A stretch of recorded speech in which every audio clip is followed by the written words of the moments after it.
100,000 times more than my iPhone, and it was also the 100,000 times larger than my iPhone. So he said, at that time, 40 years ago, I could have never predicted that I would someday have something like this in my hand that could do a lot more than that machine. And my mind, you know. It is the same thing that you are experiencing. When I wrote my dissertation, I had a typewriter that I typed on. We had to use carbon copies to get 3 copies.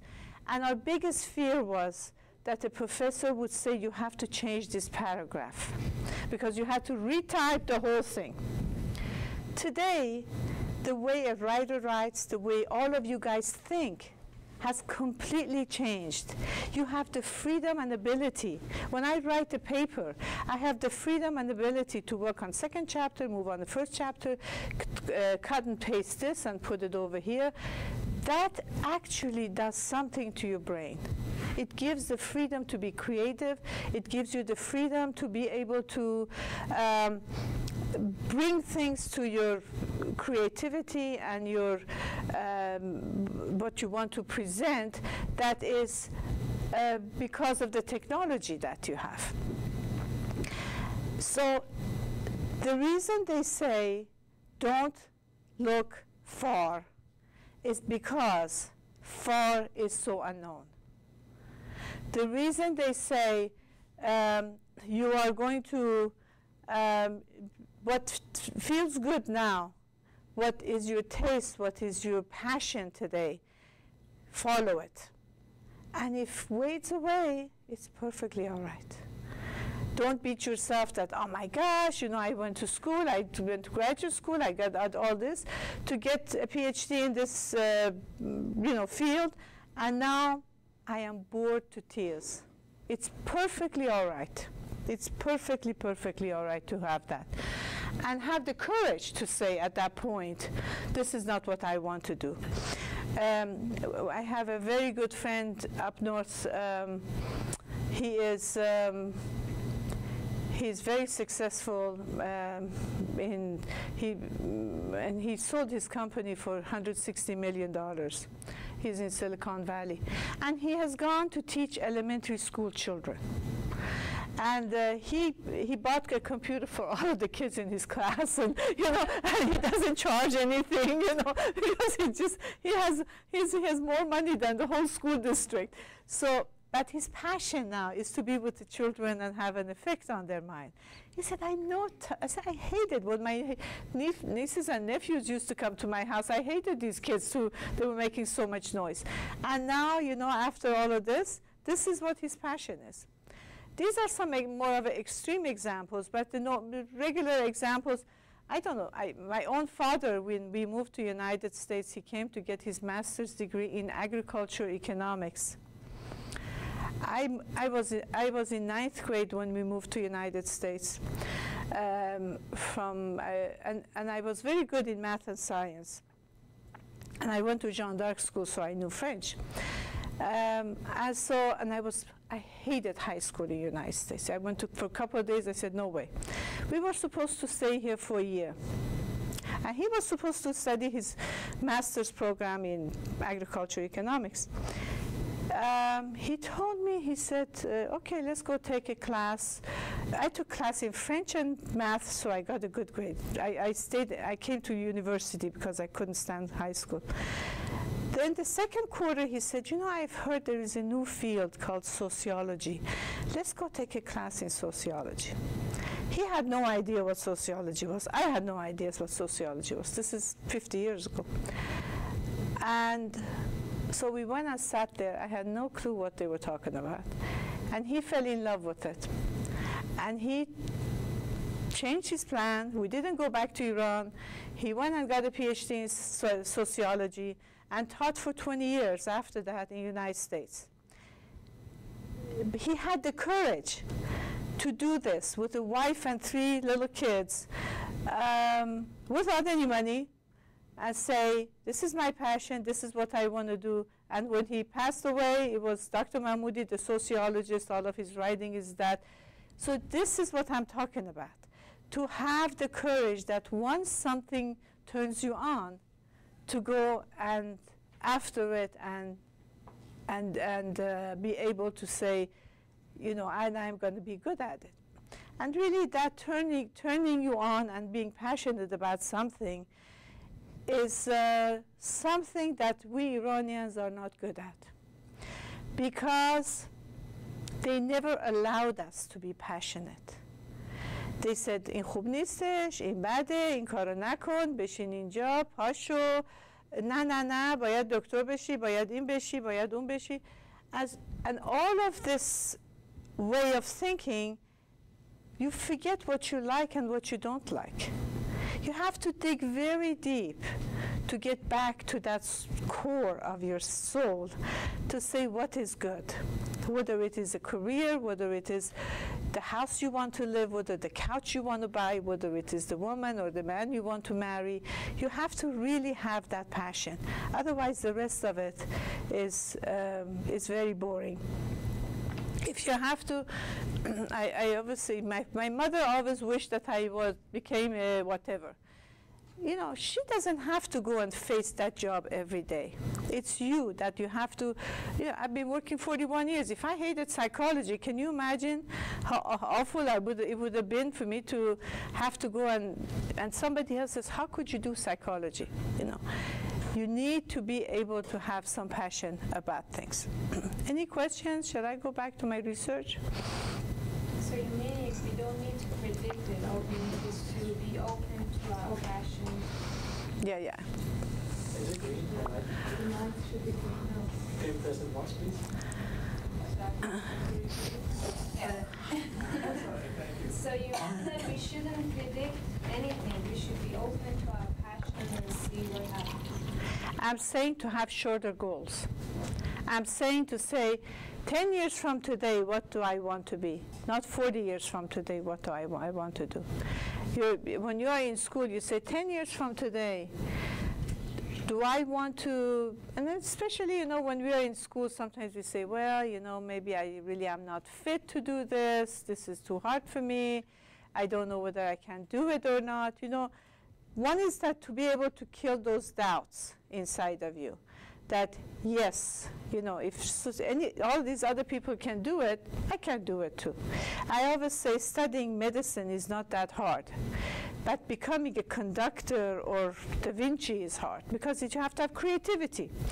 If you have to memorize and figure out in your thumb, it's, you know, everybody around the world has the same thumb. He has the same muscles, he has a bone, he has a this. Once you memorize this, you can practice in the United States, in Australia, in Africa, anywhere. So some of the things that all it takes is memorization and sitting down and doing it, you can say, if everybody else has done it, I can do it too. It takes time and energy and studying. It's my effort. But yes, creativity I cannot do anything about. I cannot have you do another, you know, Beethoven Fifth Symphony is finished and done and you have to come up with a new thing. However, to figure it, to try to be so hard on yourself, to say, well, you know, when I get old, do I want to do this? Or, you know, if I get married and when I have kids and, you know, all of this kind of a thing, it's too, you're loading the dice, as they say, too much. What you need to do is you say, you know, I really like this, and I'll figure it out. I'll manage it when I get there. And almost everything is manageable. And I think that's what I'm talking about. To have a shorter goal when you're passionate about something or you're interested about something or you think it's beneficial. And also not to lose focus once you set the goal. Not to change it while you're going through transition. Unless something, you know, I mean, how many people we have that first day of anatomy at medical school have passed out? A lot of people have passed out, you know. Well, how many people do we know that when they you know, when they went to do dentistry, their back hurts or something, it's fine. Or they went to the first court case and they didn't like it, or engineering problem and they found it difficult. Everybody finds it difficult. The difficulty is should not make you quit. The issue is that it should actually motivate you to say, you know, if people previous to me, last year's students have finished it, I can do it too. And I think that's what I'm talking about. And also be open for future things. The other thing we find that on the one hand, it's very good to be focused, but on the other hand, it's important to be multifaceted. By multifaceted, I mean all of you have been to clubs and nightclubs and stuff like this. Have you seen these balls they put there that has different mirrors on that side, on the different side? I always look at a person's interest as one of those balls. That the more facet you have, the more interesting you are. And your life would be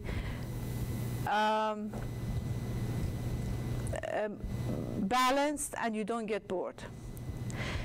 If people who get bored with their lives, people who get depressed, it's because the energy doesn't have a way of floating.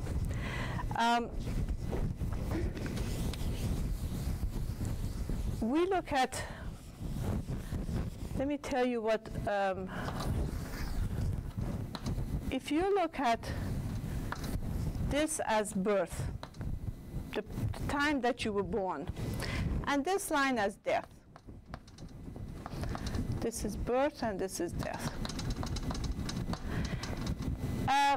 We talk about the normal personality is the one that grows in circle. Oh, let me write. This is the personal side. This is the you and yourself. You know, in Persian we say, خودت و خدای خودت. What your interests are, what in your private moments, what you're doing, what you're thinking, what your thoughts are, your interests are. It's just a private area. This is the family, close friends area.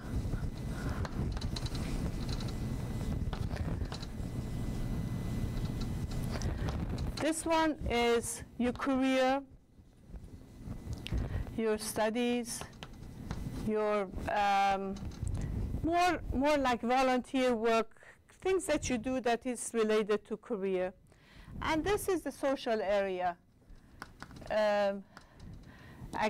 All the activities you do, exercise, music, art, travel, museum, all of this. They say normal person is the one who has all four of these.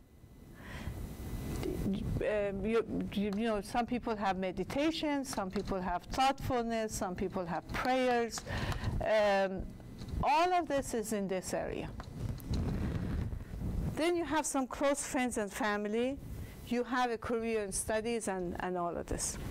People who have very narrow, we talk about people who live like this. You know, when I used to work, I would get clients that I say, what do you do?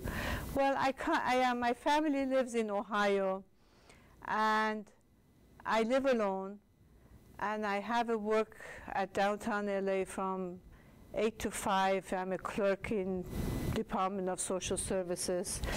And I eat alone, I go home, watch TV, and go to bed. Okay? And he's extremely depressed because the energy is getting narrower and narrower and narrower, and it doesn't go anywhere. If you had a very hard day, if you go and exercise, it kind of moves the energy. If you call a few friends, it moves the energy. Many a times, at different times in your life, one area is more focused on it. Maybe right now when you're a student, you live in this area. But why is it that in graduate school especially, people get up and run for half an hour, because when you run, you're concentrating